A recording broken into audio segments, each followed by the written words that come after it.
వ్యవసాయంలో ఆధునిక సాంకేతికత వినియోగం రైతుల ఆదాయాన్ని పెంచడంలో కీలకమని వైఎస్ఆర్ జిల్లా కలెక్టర్ శ్రీధర్ అన్నారు. వీరపునైనపల్లి మండలం ఎన్ పాలగిరిలో ఏర్పాటు చేసిన ఆర్ఎం కిసాన్ కేంద్రంలో నూతన వ్యవసాయ యంత్ర పరికరాలను ప్రారంభించి రైతులకు వాటి వినియోగంపై అవగాహన కల్పించారు.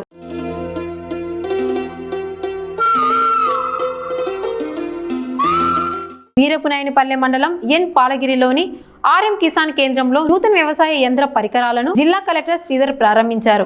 అనంతరం జరిగిన సభలో ఆయన మాట్లాడుతూ వ్యవసాయంలో నూతన సాంకేతికత వినియోగం అత్యంత అవసరమని అన్నారు. బారామతి కేవీకే శాస్త్రవేత్తలు రైతులకు సహకరించేందుకు ముందుకు రావడం అభినందనీయమని పేర్కొన్నారు. ఎక్కడ సమస్య వస్తుందంటే మార్కెట్ దగ్గర, ఇది వాస్తవం. మనకున్నటువంటి కొన్ని ఆలోచనలు ఏంటంటే, మన ఊర్లో ఏదైనా ఒక 10 మంది రైతులు ఏదైనా ఒక పంట పెడితే ఊరు మొత్తం అదే పంట పెడతాం. ఇప్పుడు మండలం కాదు, మొత్తం జిల్లా అంతా కూడా అదే పంట పెడుతున్నాం. మొన్న గౌరవ ముఖ్యమంత్రి గారు వచ్చినప్పుడు, జమ్మలమడుకు వచ్చినప్పుడు సున్నపురాలపల్లెలో ఒక మాట చెప్పారు. ఇవాళ ఆంధ్రప్రదేశ్లోనే అత్యంత తలసరి ఆదాయం ఉన్నటువంటి మండలం ఏదంటే మన దగ్గరలో ఉన్నటువంటి వేముల మండలం. అక్కడ రైతులు, అక్కడ ప్రజలు సాధించింది ఒకటే విజయం. అక్కడికి 100కి 90% మంది రైతులు ఇవాళ అరటి పంటను పండిస్తున్నారు. ఆ అరటి పంటని మన భారతదేశంలోనే కాదు, పక్క దేశాలు కూడా ఎక్స్పోర్ట్ అవుతా ఉంది. కానీ తెలివైన రైతులు ఏం చేస్తున్నారు, ఎప్పుడైతే మార్కెట్లో మంచి ధర ఉంటుందో దాన్ని ముందుగానే కనిపెట్టుకొని దానికి తగ్గట్టుగా నాటు పెడుతున్నారు. దేశంలో ఎక్కడ కూడా మార్చి, ఏప్రిల్, మే నెలల్లో ఎవరు కూడా ఈ బనానా ప్లాంటేషన్ చేయరు. మన దగ్గర మాత్రమే చేస్తారు, అది కూడా ముఖ్యంగా మండలంలో చేస్తారు. దానివల్ల ఏమవుతుంది, మనకి పంట వచ్చే కాలం మనకి డిసెంబరు, జనవరి, ఫిబ్రవరిలోకి వస్తుంది, ఇంకా నవంబరు. ఆ సమయంలో మన దేశంలో ఉన్నటువంటి మిగతా బనానా పండించే పంట ఎక్కడ కూడా అందుబాటులో ఉండదు. కేవలం మన రాయలసీమలో, మన కడప నుంచి మాత్రమే బనానా ఉంటుంది. సో ఆ సమయంలో పంట పెట్టినటువంటి రైతులకి అదే ఎంత పండించామనేది పక్కన పెడితే 30 టన్నులు పండించినా, 40 టన్నులు పండించినా యావరేజ్న హైయెస్ట్ ప్రైస్ వస్తూ ఉంది. ఇవాళ మనం పండించడంలో రారాజులుగా ఉన్నాం, కానీ మార్కెటింగ్లో మాత్రం ఇంకా ఓనమాల్లోనే ఉన్నాం. ఇవాళ బారామతి నుంచి మనకి సైంటిస్టులు వచ్చారు. మీరందరినీ నేను కోరేది ఒకటి ఏంటంటే, రాజశేఖర రెడ్డి గారిని కూడా ఉత్సాహమైనటువంటి రైతుల్ని ఖచ్చితంగా మహారాష్ట్ర తీసుకువెళ్ళి వాళ్ళు పండించే విధానం ఒక ఎత్తు అయితే, వాళ్ళకన్నా మన రైతులు బాగా పండిస్తారు. కానీ వాళ్ళు మార్కెట్ చేసే విధానాన్ని మన రైతులందరికీ కూడా ఎక్స్పోర్ట్ చేయాలి. ఇవాళ అక్కడ ఉన్నటువంటి రైతులు ప్రతి జిల్లాలోనూ, ప్రతి మండలంలోనూ, లేదా ప్రతి ఊర్లోనూ కూడా ఈ కేంద్రం ద్వారా రైతులు ఆధునిక వ్యవసాయ పరికరాల వినియోగంపై అవగాహన పెంచుకొని దిగుబడులు, ఆదాయాన్ని మెరుగుపరుచుకోవాలని సూచించారు.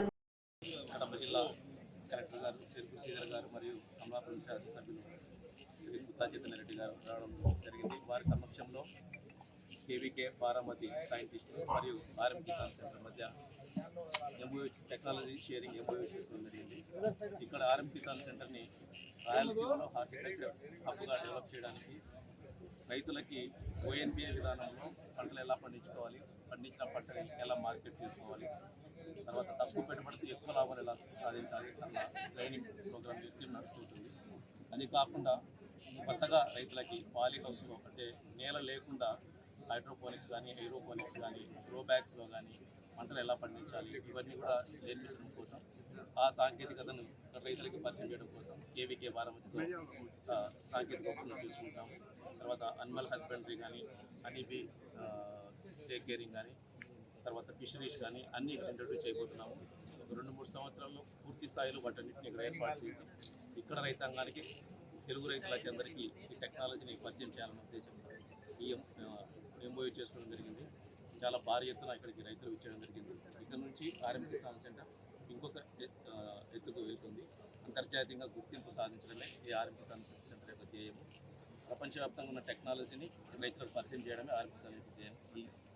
దీన్ని ప్రతి ఒక్కరూ వినియోగించుకొని నేలను కాపాడుకుంటూ అధిక దిగుబడులు సాధించుకోవడానికి ఆర్ఎం కిసాన్ సెంటర్ ఇచ్చేస్తారని భావిస్తున్నాను. Thank you. కార్యక్రమంలో కమలాపురం ఎమ్మెల్యే పుత్త కృష్ణ చైతన్యారెడ్డి, టీడీపీ రాష్ట్ర అధ్యక్షులు పుత్త నరసింహారెడ్డి ముఖ్య అతిథులుగా పాల్గొన్నారు. ప్రతిభ బయోటిక్ ఆర్ఎం కిసాన్ కేంద్రం ఆధ్వర్యంలో ఈ కార్యక్రమం నిర్వహించారు. మంది కోసమో తన సొంతం కోసమో కాకుండా చుట్టుపక్కల రైతులందరూ కూడా బాగుండాలని చెప్పేసి వారికి కావాల్సిన పరిజ్ఞానం ఇవ్వడానికి ఈ రీసెర్చ్ సెంటర్ పెట్టారు. దానికి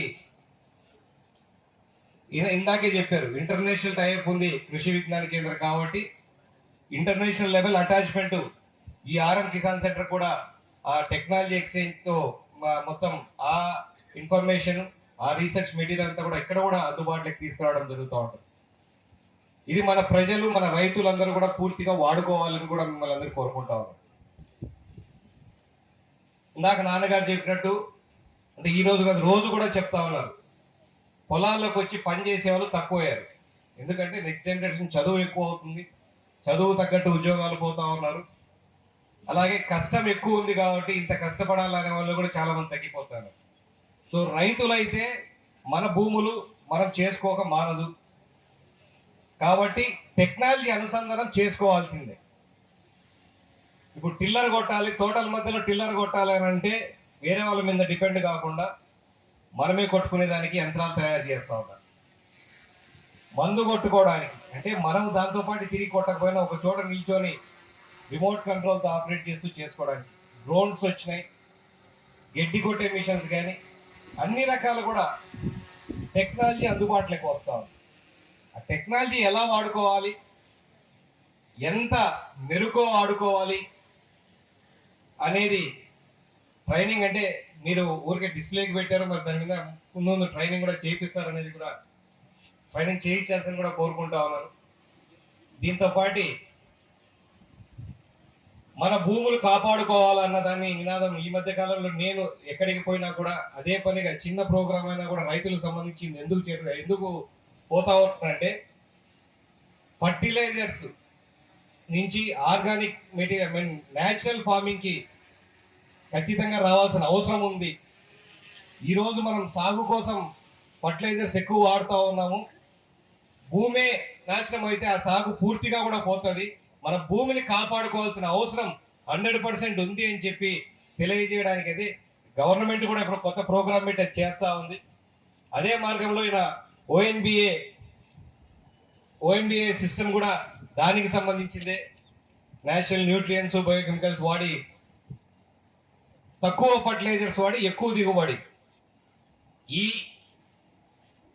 ఏవైతే టెక్నాలజీస్ ఉన్నాయో ఏవైతే టెక్నిక్స్ ఉన్నాయో ఇవన్నీ కూడా మనం రైతులందరం కూడా ఇప్పుడు అప్డేట్ అయ్యి అవన్నీ కూడా ఫాలో కావాలని చెప్పి కోరుకుంటా ఉన్నాను. ఇందాక నాన్నగారు చెప్పినట్లు చంద్రబాబు నాయుడు గారు గవర్నమెంట్ వచ్చిన తర్వాత సెంట్రల్ గవర్నమెంట్తో మాట్లాడి రాయలసీమ మొత్తంని ప్రకాశం, ఒంగోలు, మార్కాపురం కూడా కలుపుకొని నెల్లూరు కలుపుకొని రాయలసీమ హార్టికల్చర్ హబ్ కింద ప్రమోట్ చేస్తా ఉన్నాం. రాయలసీమ హార్టికల్చర్ హబ్ కింద అంటే పంట పండించే దగ్గర నుంచి పంట ఎక్స్పోర్ట్ కానీ పంట అమ్మకానికి పోయేంత వరకు కూడా రైతుకు కావాల్సిన అన్ని సౌకర్యాలు దాంట్లో ఇరిగేషన్ ప్రాజెక్ట్స్ వస్తాయి, రోడ్స్ వస్తాయి, కనెక్టింగ్ రోడ్స్, ఇండివిజువల్గా కోల్డ్ స్టోరేజెస్ అంటే ఒకటే కోల్డ్ స్టోరేజ్ అందరూ ఇంత ముందులాగా పెట్టేసి వాళ్ళకి అడిగి మనం రెంట్లు కట్టి చేయకోకుండా ప్రతి రైతుకు సబ్సిడీ రేట్లలో కోల్డ్ స్టోరేజ్లు చిన్న పొలాలకు తగ్గట్టుగా కోల్డ్ స్టోరేజ్లు ఇవ్వడం కానీ గోడౌన్స్ కానీ దీనికి అన్నిటి కూడా దానికి ఏమేమి కావాలో ఒక హార్టికల్చర్కి సంబంధించి రైతుకి ఏమేమి కావాలో అన్ని ఫెసిలిటీస్ ఎక్కడికక్కడ ఏర్పాటు చేసేటట్లుగా ఇవన్నీ మీరు అక్కడికి పోండి, జిల్లా హెడ్ క్వార్టర్స్లో పెట్టుకోండి, లేదంటే ఇంకో సెంటర్ పెడతాం అనేది కాకుండా ఎక్కడికక్కడ అందుబాటులో ఉండేటట్లుగా చేయడానికి ఈ ముఖ్య ఉద్దేశం గవర్నమెంట్ చేస్తూ ఉంది. ఇది చేస్తే రాష్ట్రంలో రాయలసీమ అగ్రగామిగా ఉంటుంది ఇండస్ట్రీస్ పరంగా, వ్యవసాయ పరంగా. ఎందుకంటే మన దగ్గర కష్టపడే రైతులు చాలా ఎక్కువ. మీరు పోల్చుకుంటే అటుపక్క వాళ్ళందరికీ వాటర్ ఎక్కువ ఉంది కాబట్టి వరి ఈ సాగు చేసుకుంటారు. మన దగ్గర ఎటువంటి వాతావరణం ఉన్నా ఆ వాతావరణానికి అనుగుణంగా కష్టపడి పనిచేసే రైతులు మన దగ్గర చాలా ఎక్కువ. అదే మనకు అడ్వాంటేజ్ కూడా. ముందు కాలంలో ఈ టెక్నాలజీ వాడుకొని ఈ టెక్నిక్స్ వాడుకుంటూ మనం 100% గవర్నమెంట్ యొక్క సహకారం వాడుకుంటూ పోతే తప్పకుండా మన రైతులందరూ కూడా, ఇందాక రైతులందరూ రాజులు అన్నారు కదా, ఆ కాలం ఖచ్చితంగా వస్తుంది. చెట్ట పండించాల్సింది వాళ్ళు చెప్తారు. పండించినట్టు మనం ఏం చేయాలనేది రాజశేఖర రెడ్డి గారికి చెప్తా ఉన్నాం. ఆయన చెప్పాలి ఇప్పుడు మనం కొందరికి. ఎందుకంటే మనం పంటలు పండిస్తా ఉన్నాం, ఏదో కష్టపడుతున్నారు, వర్షాలు వచ్చినా వాతావరణం అనుకూలించకపోయినా మనం చేయాల్సిన పని, మన రైతులందరం చేయాల్సిన పని అదే చేస్తానే ఉంటాం. ఈ సంవత్సరం అనుకూలించలేదు, రేపు సంవత్సరం వచ్చిన ఆశతో చేస్తా ఉంటాం. ఇవన్నీ చేస్తున్నప్పుడు మన పంటలు మన దగ్గర బాగానే, ఆయన మొదటి దాంట్లోనే మాకు 10 టన్నులు వచ్చినాయని చెప్పినారు. మన వాళ్ళు కూడా 10 టన్నులు కాదు 40 టన్నులు మనకు అరటి చెట్లు కూడా పండిస్తున్నారు. నేను కూడా పండించిన అరటి చెట్లు 40 టన్నులు. అయినా నాకు రేటు 2000 ఉండింది కర్ణాటకలో. 2000 రూపాయలు టన్నుకో. అంటే ఆయనకు మేము చెప్పగలిగేది ఏమంటే, ఇక్కడ మన దగ్గర మన జిల్లాలో హార్టికల్చర్గా బాగా ఉంటాయి. చీనా ఉంది, సన్నిమ్మ ఉంది, ఈ ఉల్లి వేస్తారు, పూలు వేస్తారు, కూరగాయలు వేస్తారు. వాళ్ళందరికీ రేటును కల్పించలేకపోయినప్పుడు రేటును మనం వచ్చినంత వరకు స్టోరేజ్ చేయడానికి మనకు రాజశేఖర రెడ్డి గారు సహకరిస్తే, మన స్టేట్ గవర్నమెంట్ కూడా, మన గౌరవ ముఖ్యమంత్రి చంద్రబాబు నాయుడు గారు కూడా మనకు హార్టికల్చర్ హబ్గా మన రాష్ట్రానికి, మన రాయలసీమ 4 జిల్లాలకు 1,00,000 కోట్ల రూపాయలతో చేయాలనేది ఒక సంకల్పం చేస్తారు. ఆ 1,00,000 కోట్లు ఏమి చేస్తారంటే, ప్రధానంగా ఫుడ్ ప్రాసెసింగ్ దాంట్లో కానీ, కోల్డ్ స్టోరేజ్లు కానీ, రోడ్లు, మన పొలాల్లోంచి మన పైర్లు తీసుకోవడానికి ఇంటర్నల్ రోడ్స్, చిన్న చిన్న రోడ్లు ఉన్నాయి, ఆ రోడ్లన్నిటి కూడా వేయడానికి కూడా చేస్తారు. దానికి భాగంగా ఒక్కొక్క కాన్స్టిట్యున్సీకి, ఇప్పుడు మన రాయలసీమలో 52 దాంట్లో కూడా ముందు ఒక్కొక్క కాన్స్టిట్యున్సీకి 100 కోట్లు అని కూడా చెప్పడం కూడా జరిగింది. ఆ తర్వాత కొంచెం వచ్చే డబ్బులు కొంత లేట్ అవుతున్నాయి కాబట్టి ఇప్పుడు ఒక్కొక్క జిల్లాకు 50 కోట్ల లెక్కన రోడ్లు వేయడానికి కూడా శాంక్షన్ చేయడం జరిగింది. అది తొందరలో కూడా మొదలు పెడతాడు. మేము చేసేసి అది గవర్నమెంట్ పెట్టా. ప్రధానంగా రాజశేఖర రెడ్డి చేయాల్సిందేమంటే, మనకు ఎక్స్పోర్ట్ ఇవ్వడానికి ఏమేమి చేయాలో చేసేదానికి ఆయన సహకారం ఉంటే, నేను కూడా పెట్టుబడి పెట్టి మీతో పాటు వ్యాపారం చేయడానికి సిద్ధంగా ఉంటే ఎన్ని కోట్లైనా.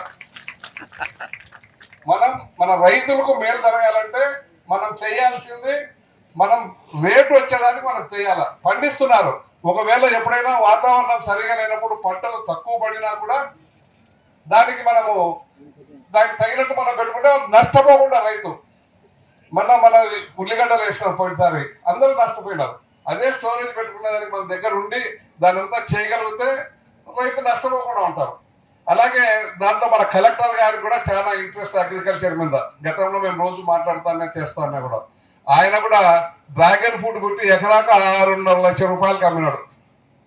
ఒక ఎకరా ఆయన 12 ఎకరాలు పెడితే 78 లక్షల రూపాయలు మన కలెక్టర్ గారు హైదరాబాద్ దగ్గర వాళ్ళ ఊరి దగ్గర పెట్టి చేస్తున్నారు. కాబట్టి మేమంతా కోరేది, మనం ఎక్స్పోర్ట్కి ఏం చేయాలి, ఎట్లా చేయాలి. మనం ఇటు మెడ్రాస్ పోతే సరిగా పోలేకపోతున్నాం. మనకి ఇటు మ్యాంగ్లూరు కానీ, బాంబే మ్యాంగ్లూరు దగ్గరగానే ఉంటుంది.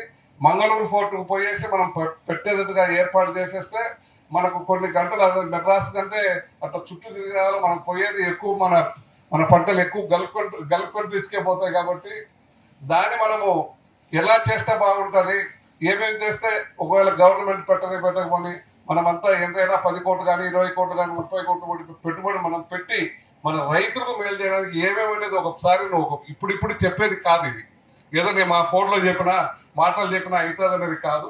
మనం ప్రాక్టికల్గా చూసేసి దాని మీద నువ్వు శ్రద్ధ పెట్టి చేయగలిగితే మేము కూడా దానికి తోడ్పాటుగా ఉంటామని తెలియజేస్తూ, అందరికీ చెప్పాల్సింది కలెక్టర్ గారు బాగా చెప్తారు. కలెక్టర్ గారు దాని మీద మంచి అవగాహన ఉంది, మన పంటల మీద, దీంట్లన్నిటి మీద. ఇవి కూడా చేస్తున్నారు. మేము కూడా బాగానే తోటలు చేస్తున్నాం, కానీ మాకు ప్రాక్టికల్గా మేము అంత ముందుకు మీరు చెప్పినట్టు చేయలేకపోతా ఉన్నాం. దానికి ప్రాబ్లం కూడా మాకు కూడా అక్కడ ఉండే మా వాళ్ళు, ఇక్కడ ఉండి పనిచేసే వాళ్ళు చాలా తక్కువ ఉన్నారు. లేబర్ ప్రాబ్లం కూడా దానికి తగినట్టు మీరు చెప్పినట్టు చేయాలంటే ప్రాబ్లం కూడా తక్కువ ఉంది.